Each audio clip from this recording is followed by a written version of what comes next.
Halo, assalamualaikum warahmatullahi wabarakatuh.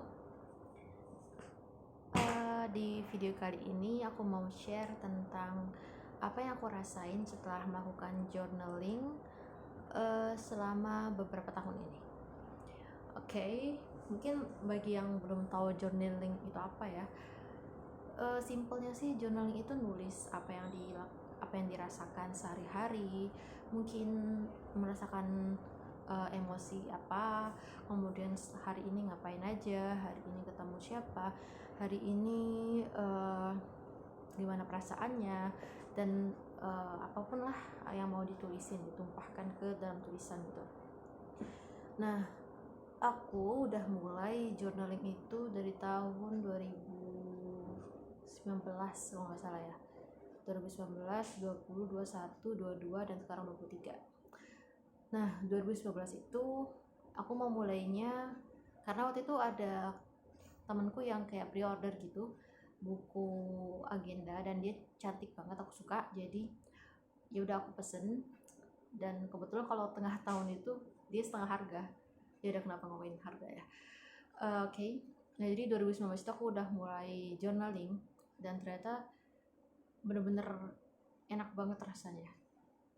Kemudian aku terusin 2020, 2 tahun, 2021, dan faktanya adalah baru setengah tahun atau bukan seperempat tahun bahkan aku udah males gitu nulis.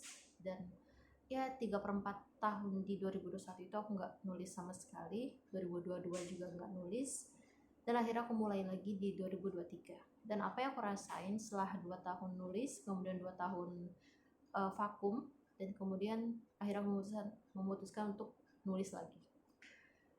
Jadi ketika aku terbiasa nulis di 2019-2020 itu rasanya kayak lebih tenang gitu ya, lebih bisa mengenali diri sendiri, dan lebih bisa nyari tahu sebenarnya aku tuh lagi ngerasain apa gitu. Karena banyak banget kondisi yang ketika sedang pusing, sedang ribet, tapi tuh nggak tahu yang dipusingin tuh apa. Nah, kalau masalah yang dipusingin aja nggak tahu apa, ya nggak tahu gimana cara nyelesainnya, apa solusinya, dan gimana langkah selanjutnya, nggak ada. Yang diketahui cuma pusing aja terus, ya udah, hari berganti hari, berganti minggu, berganti bulan, pusing terus, tapi nggak tahu what is the root cause gitu. Dan itu benar-benar kayak bola salju sih, yang terus menerus bergulir, tapi masalahnya itu sebenarnya sepele, tapi lama-kelamaan jadi gede, dan akhirnya ya bisa membludak gitu, kayak menggerogoti mental. Dan manfaat journaling pertama itu kita jadi lebih tahu sebenarnya apa yang kita rasain, apa yang kita pikirkan, itu semua ditumpahkan, diuraikan, dijadikan fisik yang nyata gitu kan. Sebelum di kepala kan nggak nyata, itu imajiner semua. Ketika kita tumpahkan ke dalam tulisan, kita tuh jadi kegambar, oh ternyata tuh kayak gini. Bahkan untuk orang yang nggak suka monoton, misalnya nggak suka tulisan aja, dia bisa bikin grafik, bisa bikin gambar-gambar, coret-coret, apapun lah, yang intinya dia tuh bisa ngelihat, oh isi kepala aku tuh ngomongin ini toh, pusing tentang ini toh. Nah, jadi kemudian jadi kegambar. Oke, so what must I do gitu, apa solusinya yang harus aku lakukan supaya meringankan isi kepala ini. Itu yang pertama. Yang kedua adalah bikin kita jadi lebih tenang gitu. Hidup ini kan emang selalu ada masalah ya, dan ya that's life. Masalah, hidup adalah seni untuk menghadapi masalah, dan gimana kita naik turunnya gitu menghadapi masalah. Kalau kita beres satu masalah, lanjut ke masalah selanjutnya. Dan kebahagiaan tuh bukannya hidup yang tanpa masalah, tapi kebahagiaan adalah ketika masalah itu ada, kemudian kita bisa menyelesaikannya dan beres sampai di titik masalah selesai, itu itulah kebahagiaan kita. Terus ya udah, hadapin lagi yang masalah apa yang ada di depan, dan seterusnya. Nah, because life is full of problems, so bedanya cuman seberapa hebatnya kita bisa mengontrol itu. Kalau kita journaling, kita menulis, kita jadi lebih tenang gitu, kita jadi lebih kegambar, jadi apa ya, lebih ke gambar bahwa aku tahu yang sedang kuhadapi itu apa gitu. Jadi masalah memang selalu ada, tapi menghadapinya ada yang dengan tidak tenang, ada yang dengan tenang. Nah, enaknya menjadi orang yang terbiasa dengan journaling, hidup akan lebih tenang karena lebih ke gambar tadi. Kemudian jadi lebih. Kemudian yang ketiga apa ya? Mungkin yang ketiga itu jadi lebih mindful dengan apa yang kita rasain gitu. Yes, mindful. Karena ngerasa nggak sebelakangan ini tuh kita buka sosial media, buka internet tuh melihat aktivitas-aktivitas orang yang bagus-bagus gitu, yang happy-happy, yang mereka setiap orang kan secara naluri akan menunjukkan sisi bahagianya, sisi bagus-bagusnya, dan yang kita lihat adalah sisi positifnya terus.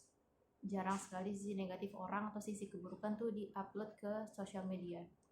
Dan kemudian at the same time seseorang yang di luar sana yang sedang malang meratapi nasibnya, dan dia di handphonenya, di tangannya melihat sejuta kebahagiaan orang lain, itu akan terus menerus menenggelamkan dirinya dalam kemalangan gitu. Dan ini tuh bener-bener kayak bikin dia kehilangan dirinya. Dia bahkan nggak tahu dia tuh sedang melakukan apa yang dia sedang rasain, hidupnya buat apa nggak sebaiknya mati aja gitu, dan lain-lain semuanya. Nah, dengan journaling kita tuh jadi lebih mindful karena kita mensyukuri apa yang kita miliki. Biarkan orang mungkin ya S2 dengan jalan-jalan di luar negeri, ada yang kemudian mungkin baru liburan ke Raja Ampat dan lain-lain gitu. Tapi ketika kita sudah bisa mengenali diri sendiri dengan journaling, kita tuh tahu step kita tuh sedang di tahap apa gitu. Misalnya kita sedang di tahap misalnya kita ada goals besar yaitu untuk liburan ke luar negeri. Nah, karena kita semua tuliskan di dalam buku catatan, di journaling, kita tuh tahu step kita tuh lagi di tangga keempat misalnya, sedang menabung pada bulan ke-5 gitu.